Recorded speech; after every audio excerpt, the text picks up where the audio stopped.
नमस्कार, मैं हूं सपना तिवारी और स्वागत है आपका वोकल न्यूज शहडोल में। आज हम उपस्थित हैं धान उपार्जन केंद्र में। हम जानेंगे यहाँ पे कि क्या प्रोसेस है धान खरीदी का, क्योंकि कल 15 जनवरी को अंतिम तारीख है धान बेचने की। जो किसान हैं वो कल लास्ट डे है उन्हें बेचने का, और किसानों की मांग रही है कि धान की जो बिक्री की जो तारीख है उसे बढ़ाया जाए 2 या 3 दिन और, क्योंकि अभी बीच में 2 से 3 दिन बारिश हुई है। तो किसान चाह रहे थे कि जो धान के बेचने की जो तारीख है वो बढ़ाई जाए। इस बीच में हम जानते हैं यहाँ पे हमारे सर यहाँ पर एक अधिकारी मौजूद हैं केंद्र के, तो उनसे पूछेंगे कि क्या कैसी स्थिति है। सर, सबसे पहले आप अपना परिचय बताएं। मैं अशोक मिश्रा, मैं यहाँ मैनेजर हूँ। मेरी सोसाइटी का नाम लेंस मचगवा है और मचगवा की खरीदी स्काई लैब शहडोल में होती है। यहाँ पर किसान अपने क्षेत्र से ला के शहर में गोदाम खरीदी हमारा केंद्र बनाया गया है। किसानों की हमारे यहाँ अभी तक की आवक हो गई 255 किसानों ने हमें 21,000 कुंटल के आसपास उपज वितरण बेचा है, और लगभग 2 से 5 किसान और बचे हैं जो आज और कल में पूरे हो जाएंगे। अच्छा, मतलब आपको लगता है कल तक में सभी किसान आ जाएंगे? हमारी संस्था में तो पूरे किसान हो जाएंगे। और जैसे अभी तो बारिश हुई थी बीच में, तो फिर उस बीच में क्या लगता है कि जैसे जो किसान रह गए हैं, जो किसान छूट गए हैं, तो फिर वो कैसे पहुंचेंगे ये उपार्जन केंद्र तक? गोदाम खरीदी जो सरकार ने चालू किया है उस पर पानी का बहुत दिक्कत नहीं गया है, क्योंकि अगर किसान सेंटर तक आ गया तो ये बड़े गोदाम हैं, इन गोदामों में अंदर रख करके और उपज तौल करा लिया गया है। अच्छा, ये बताइए मुझे कि जैसे जो धान लाते हैं किसान अपनी अपनी बोरियों में लाते हैं, तो उनके लिए क्या व्यवस्था की जाती है फिर? वो हमारी बोरियों में अपने बोरियों में पलटी करवा लिए, अभी जैसा प्रोसेस चल रहा है, और इसके बाद में हमारे पास अपना अंदर करा लिए। ये बताइए मुझे कि जैसे जो भी पैसा है किसान को वो कितने दिनों में मिलता है, जैसे धान बेचने जो के बाद? गोदाम खरीदी सेंटरें हैं, जैसे समितियां हमारे शहडोल जिले में 42 समितियां हैं, जिसमें 12 समितियों में कैप और गोदाम खरीदी हो रही है। गोदाम खरीदी वाले समितियों में तीसरे दिन पैसा आता है। अन्य जो बची सोसाइटियां हैं जो अपने क्षेत्र में अपने समिति में खरीदती हैं, उनका 1 हफ्ते से 10 दिन लगते हैं।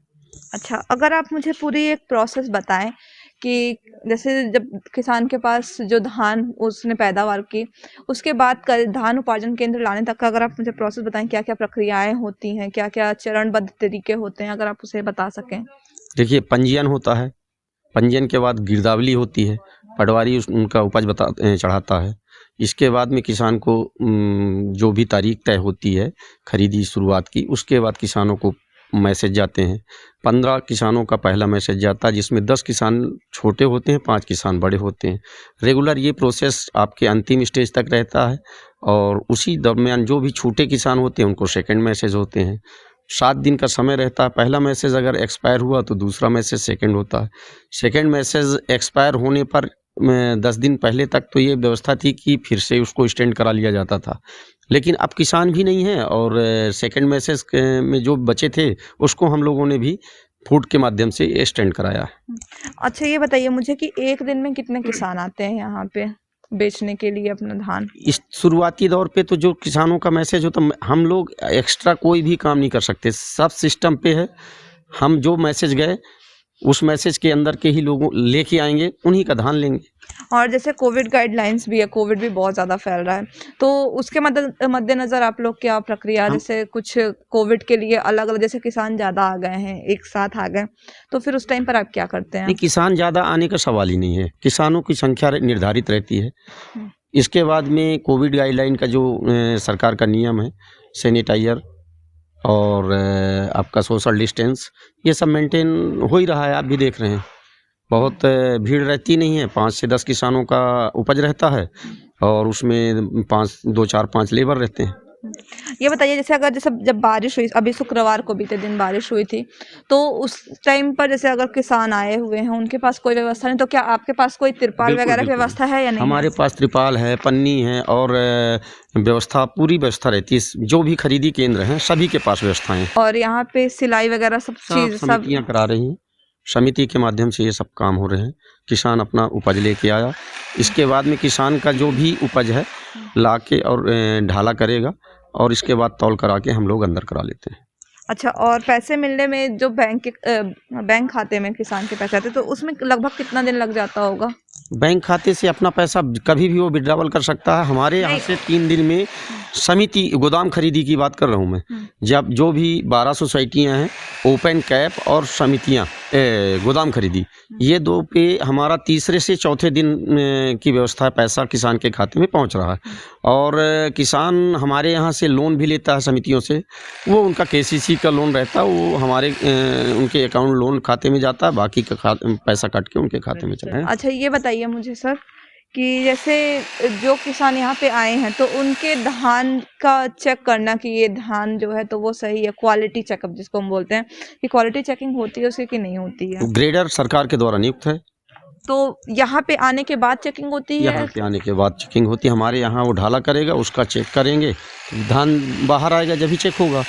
सभी सोसाइटियों के पास अपना अपना ग्रेडर है, सरकार के द्वारा दिया हुआ, वो लोग एक्सेप्ट किए। हमारा प्रोसेस सिर्फ उनकी धान की उपज तौल करा के और अपने अंदर करा लेना है।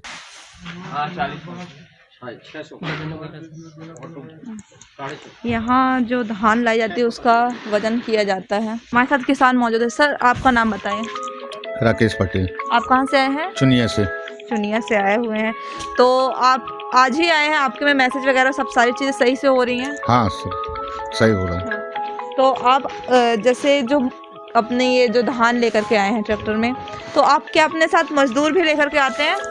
नहीं सर, दो मजदूर लाते हैं कि रास्ते में कहीं धान गिनने न पाए बोरी, तो अगर अकेले आएंगे तो दिक्कत होने लग जाती है। अच्छा, अकेले आते हैं तो दिक्कत होती है। वैसे सर यहाँ पे कितने मजदूर रखे गए हैं किसानों की मदद के लिए? पीक आवर था जब परमानेंट 15-20 किसान आते थे, तो 10-12 किसान की आवक के हिसाब से हमारे पास मजदूर रहते हैं। और अभी कितने हैं? अभी 5। अभी 5 है, क्योंकि अब जो धान खरीदी अपने अंतिम चरण पे है। कल व्यक्ति है, अंतिम किसान भी है हमारा ये। अच्छा, ये आपके अंतिम किसान हमारे सारे हैं? मैसेज जा चुके हैं। हाँ, तो इनके सभी मैसेज जा चुके हैं, ये इनके अंतिम किसान है। तो आपको किसी प्रकार की कोई दिक्कत हुई यहाँ पर आने तक में? नहीं, कोई दिक्कत नहीं आई है। और जैसे जब बारिश हुई तो फिर धान जो है गीली हो जाती है, तो फिर उसमें आप लोग क्या करते हैं? सर, धान अगर गीली हो जाती है उसको सुखवाते हैं, पंखा लगा देते हैं घर में सब, और धान को सुखवाते हैं, इसके बाद फिर लाते हैं। अच्छा, उसके बाद लाते हैं। अगर यहाँ पे कभी ऐसा हो कि धान गीली हो जाए तो फिर वापस ले जाते हैं घर? हाँ, वो वापसी हो जाता है सर। फिर वापसी हो जाता है तुरंत? हाँ। और जैसे आपकी जो धान का भी चेक होता है कि हाँ ये धान सही है कि नहीं, उसकी क्वालिटी चेक होता है। अगर क्वालिटी सही नहीं रहती है तो फिर वापस लेकर चले जाते हैं? हाँ, वापस हो जाती है सर फिर धान। तो फिर ऐसा लगता है फिर नहीं लाते हैं, फिर नहीं लाते हैं? अपग्रेड कराना पड़ता है, वहाँ पूरा ट्रैक्टर लगवाओ, ठेसा लगवाओ, उसको फिर से साफ करवाओ, फ्रेश कराना पड़ता है धान को, तब फिर आता है धान यहाँ। तो फिर आता है। तो कभी कभी ऐसा लगता होगा ना कि पूरी मेहनत बर्बाद चली गई, क्योंकि बार बार आने जाने में? हाँ, ये तो होता है सर। हाँ, मेहनत तो बर्बाद होती है, ट्रैक्टर का खर्च भी लग जाता है। हाँ, क्योंकि तेल भी बहुत ज़्यादा महंगा पड़ रहा है। हाँ बिल्कुल। और जो किसान है उनको तो सबसे ज़्यादा दिक्कत होती है कि हर चीज़ में, चाहे वो खाद हो चाहे कोई भी चीज़ हो। हाँ। तो जब जैसे अभी बारिश होने लगती है, अभी बारिश हो रही है, हाँ। तो आपकी फसलों पर क्या असर पड़ता है उसकी बात की जाए तो?